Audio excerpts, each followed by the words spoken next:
Jumpa lagi sobat, melanjutkan kisah Panasnya Bunga Mekar karya Esta Mintarja untuk sobat semua. Selamat menikmati. Salam bahagia dan sejahtera untuk Anda keluarga. Salam budaya.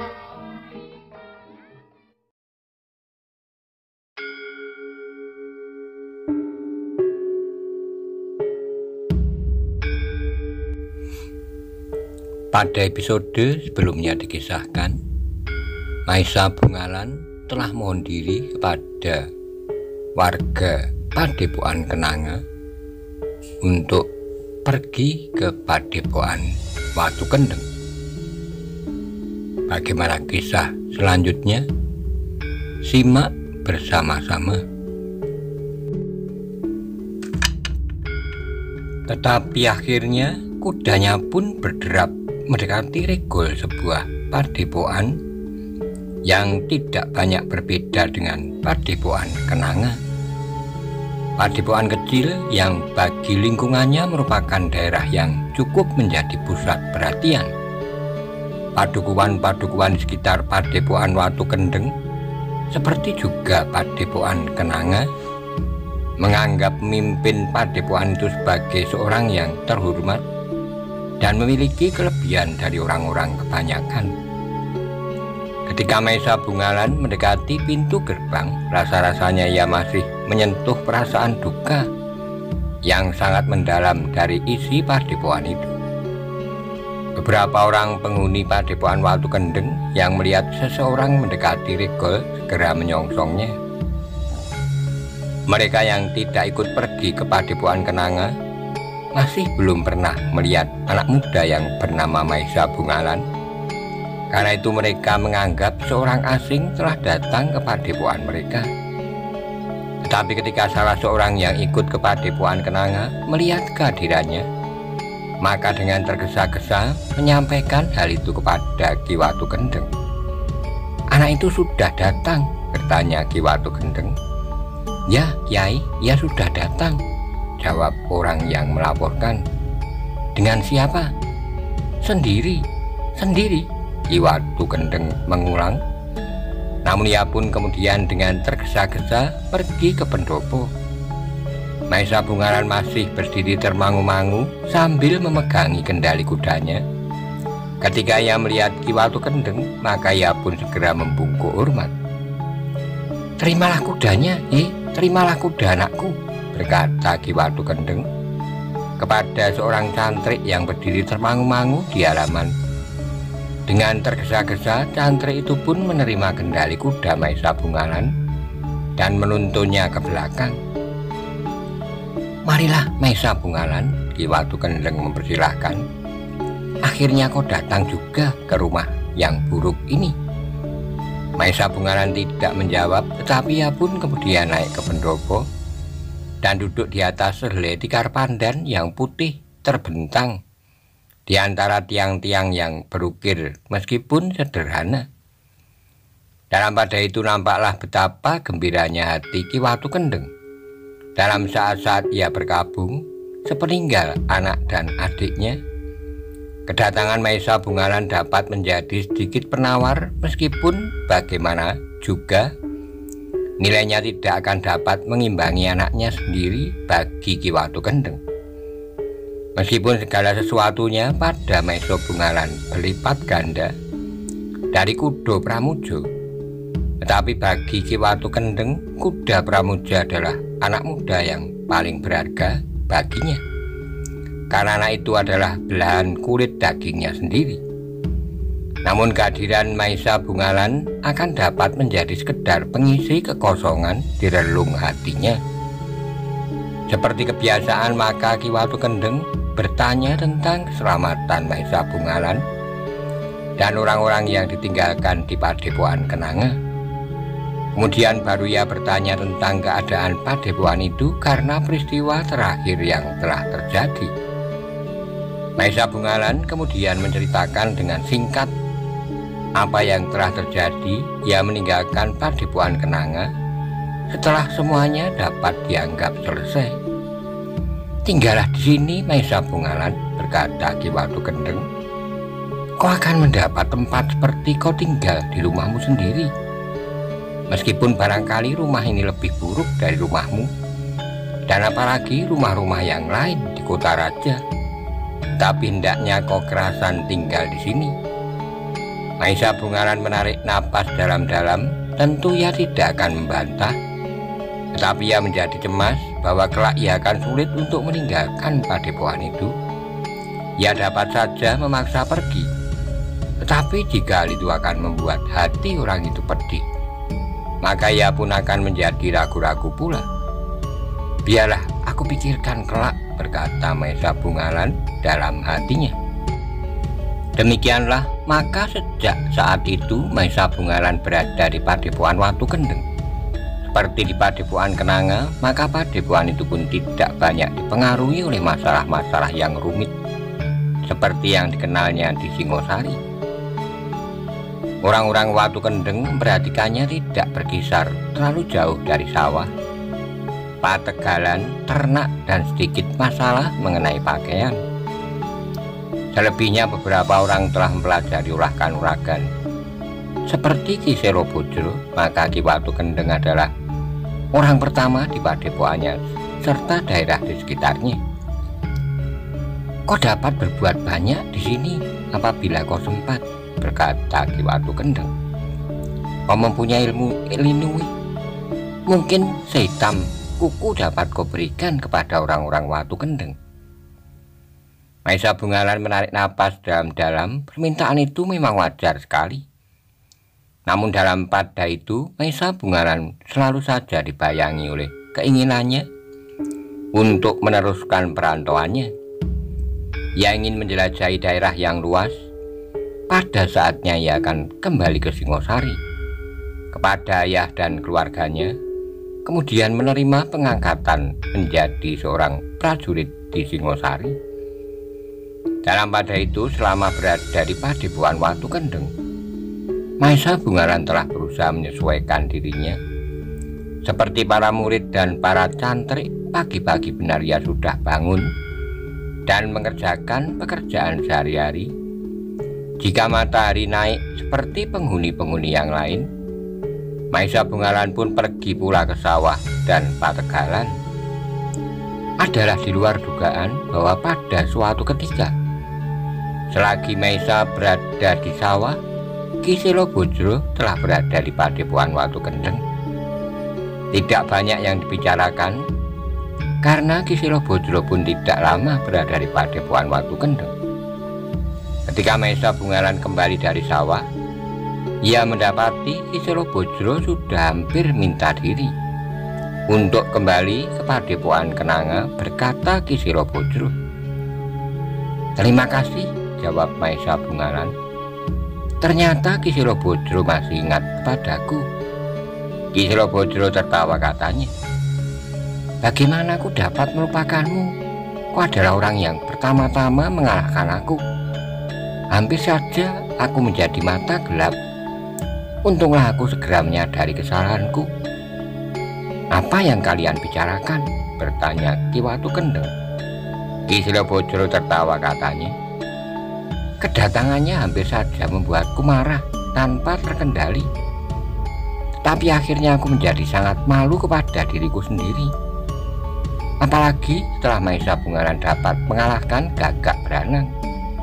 "Ah," desah Maesa Bungalan, "Ki Selo Bojro hanya sekedar bermain-main." "Bermain-main?" bertanya Ki Selo Bojro. "Kau kira bahwa aku tidak sudah mengerahkan segenap kemampuan lahir dan batin, sementara kaulah yang hanya bermain?" Maesa Bungalan tersenyum ketika ia memandang wajah Ki Watu Kendeng yang keheran-heranan. Hampir ia tidak dapat menahan tertawanya. "Suatu permainan yang kurang menarik," tiba-tiba Ki Selo Bojro berdesis. "Tetapi kesannya tidak akan terlupakan sepanjang umurku." "Aku tidak mengerti," desis Ki Watu Kendeng. "Kelak kau akan mengerti," sahut Ki Selo Bojro. Maesa Bungalan hanya tersenyum-senyum menyaksikan wajah Ki Watu Kendeng. Agaknya ia benar-benar heran mendengar pembicaraan Ki Silobodro dengan Maesa Bungalan. Namun dalam pada itu Ki Silobodro kemudian minta diri. Keperluannya datang ke Watu Kendeng agaknya telah selesai. Sepeninggal Ki Silobodro, Maesa Bungalan hampir di luar sadarnya bertanya, apakah ada kepentingan khusus sehingga Ki Silobodro datang ke padepokan ini? Ki Watu Kendeng menggeleng jawabnya, tidak Bungalan, dan kau sudah mendengar sendiri bahwa ia datang karena ia ingin sekedar menengokmu. Maesa Bungalan tidak bertanya lebih banyak lagi. Seandainya ada keperluan lain dari Ki Silobodro, maka nampaknya keduanya menganggap bahwa Maesa Bungalan tidak perlu mengetahui persoalan itu. Dengan demikian, maka Maesa Bungalan tidak bertanya lebih banyak lagi. Ia menganggap bahwa ia tidak berkepentingan apapun dengan kedatangan Ki Silobodro. Ternyata bahwa Ki Watu Kendeng memang tidak memberitahukan apapun juga kepadanya. Sepeninggal Ki Silobodro, seolah-olah tidak terjadi suatu pembicaraan apapun antara keduanya, sehingga tidak ada kesan yang dapat dibacanya pada sikap maupun wajah Watu Kendeng. Maesa Bungalan tidak menghiraukan ketika Ki Watu Kendeng memanggil beberapa orang pembantunya untuk berbicara di dalam sanggarnya.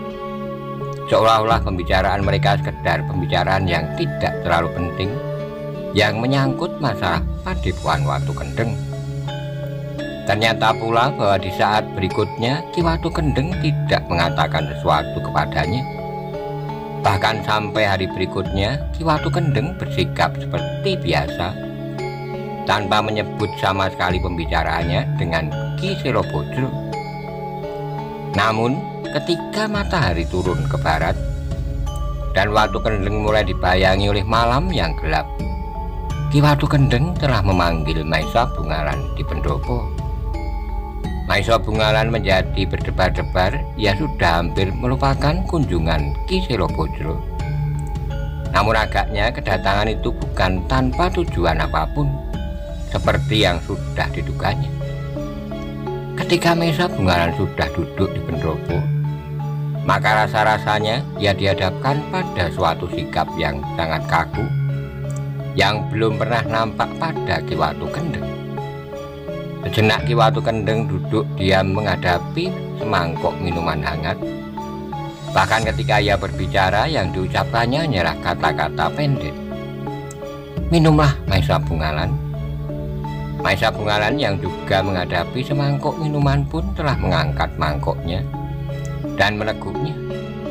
Namun rasa-rasanya ia pun menjadi gelisah justru karena sikap Ki Watu Kendeng. Setelah minum seteguk, ia masih harus menunggu beberapa saat pula, karena Ki Watu Kendeng rasa-rasanya baru mengatur kata-kata yang akan diucapkan. Baru kemudian terdengar suaranya dalam, Maesa Bungalan, memang ada sesuatu yang ingin aku bicarakan denganmu, sebagai seorang ayah yang ingin berbicara dengan anaknya.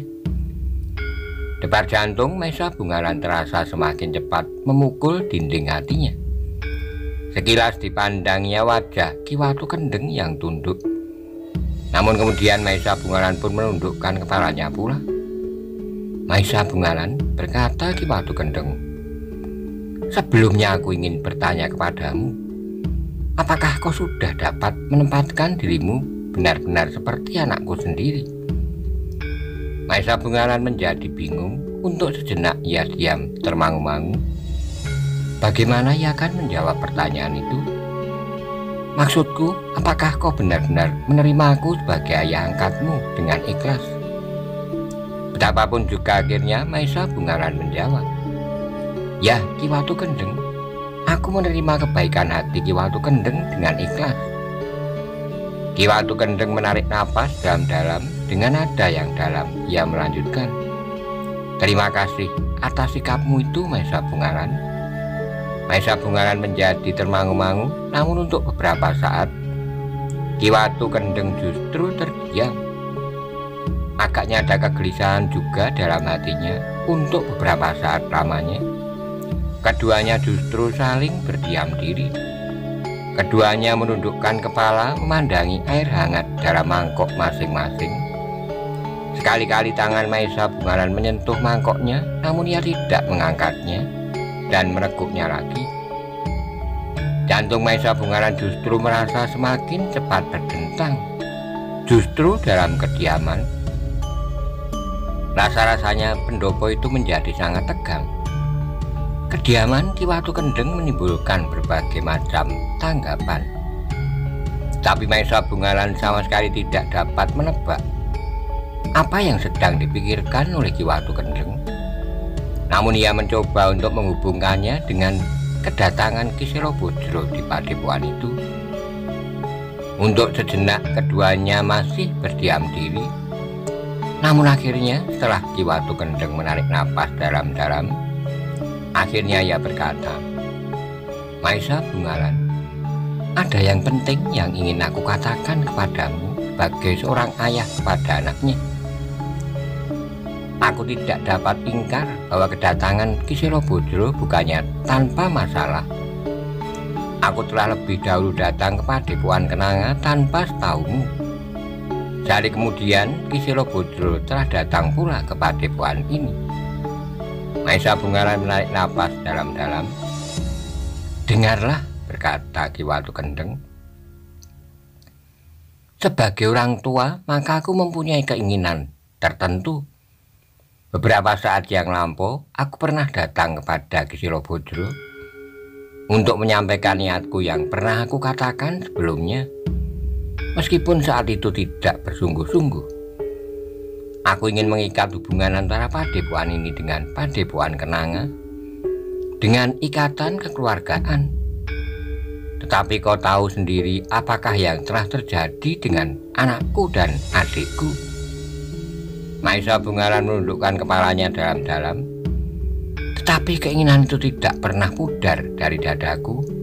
Itulah sebabnya maka aku telah datang pula ke padepokan Kenanga untuk melanjutkan pembicaraan itu."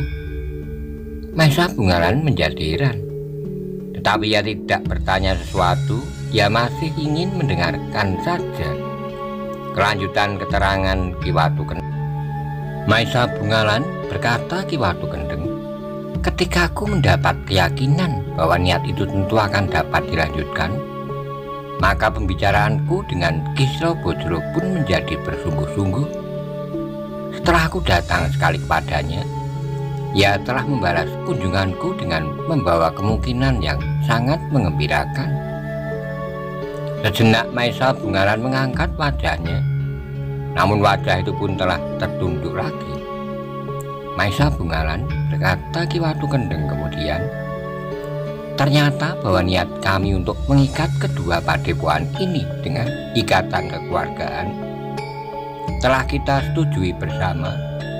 Karena itu aku akan datang sekali lagi ke padepokan Kenanga untuk melamar anak gadisnya yang bernama Ken Padmi itu." Maesa Bungaran mengerutkan keningnya, dadanya berdebar semakin cepat.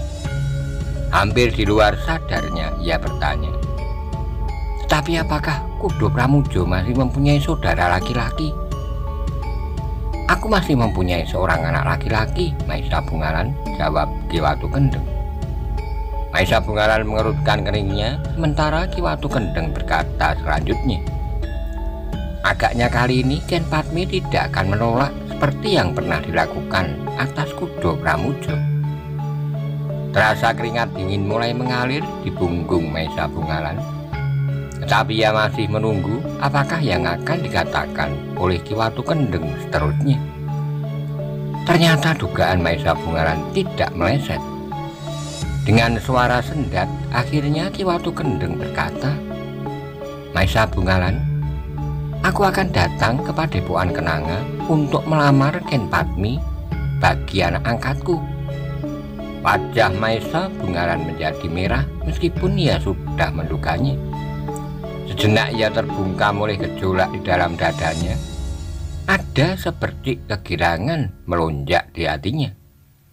Betapapun juga ia tidak dapat ingkar bahwa ia memang tertarik kepada gadis itu. Maisa Bungalan, berkata Ki Watu Kendeng kemudian, aku sudah mempersiapkan segalanya yang sebenarnya memang sudah siap sejak Kudo Pramujo masih hidup. Lusa aku akan pergi ke Padepokan Kenanga bersama beberapa orang tua serta membawamu. Sekali lagi aku akan melamar anak Ki Selo Bojro, dan kali ini aku yakin bahwa segalanya akan berlangsung dengan baik. Maisa Bungalan tidak segera menjawab. Ia mulai memikirkan hal itu dengan sungguh-sungguh. Ia mulai menilai dirinya, menilai keadaannya dalam keseluruhan. Jangan terlalu banyak pertimbangan, berkata Ki Watu Kendeng. Kau sudah dewasa penuh. Kau adalah seorang anak muda yang tidak ada duanya. Karena itu, maka sudah pantasnya kau mempunyai sisian. Dan aku pun akan melangsungkan niatku untuk menyelenggarakan peralitan perkawinan anakku dengan penuh kegembiraan. Maisa Bungalan tidak menjawab, tetapi keringat dinginnya semakin deras mengalir. Pertimbangannya justru menjadi semakin banyak.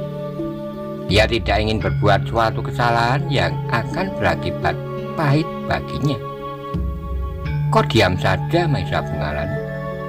Meskipun aku sudah dapat menebak perasaanmu, tetapi kau wajib mengatakan dengan mendengar jawabmu. Hatiku akan menjadi lapang, dan yang kemudian akan aku kerjakan tentu menjadi semakin lancar pula. Maisa Bungalan beringsut setapak dengan nada yang berat. Ia menjawab, aku mengucapkan terima kasih, Ki Watu Kendeng. Kau tidak usah mengatakannya, potong Ki Watu Kendeng. Aku hanya ingin mendengar apakah lusa kau bersedia pergi bersama kami. Maisa Bungalan menarik napas dalam-dalam, kemudian katanya, sekali lagi aku mengucapkan terima kasih. Ia berhenti sejenak lalu, tapi aku minta maaf yang tiada taranya. Sebenarnya aku akan sangat berbesar hati atas kebaikan hati dan kesempatan itu. Tapi ada di luar kuasaku untuk dapat langsung menerimanya. Karena itu aku mohon diri untuk dapat dipertimbangkan baik-baiknya. Ki Watu Kendeng mengerutkan keningnya. Katanya kemudian, apakah yang hanya harus dipertimbangkan lagi? Maisa Bungalan menarik napas dalam-dalam. Ia melihat keheranan membayang di wajah Ki Watu Kendeng. Agaknya sikapnya sama sekali tidak dapat dimengerti. Dalam pada itu Maisa Bungalan telah dapat menebak seluruhnya. Apakah yang sebenarnya telah terjadi? Ki Watu Kendeng dan Ki Selo Bojro tentu sudah membicarakan hubungannya dengan Ken Padmi. Mungkin Ki Selo Bojro pernah melihat atau mendengarnya. Apakah hal itu didengarnya dari para penghuni Padepokan Kenanga? Ataukah karena hal itu telah dilihatnya sendiri? Atau justru karena pengakuan Ken Padmi?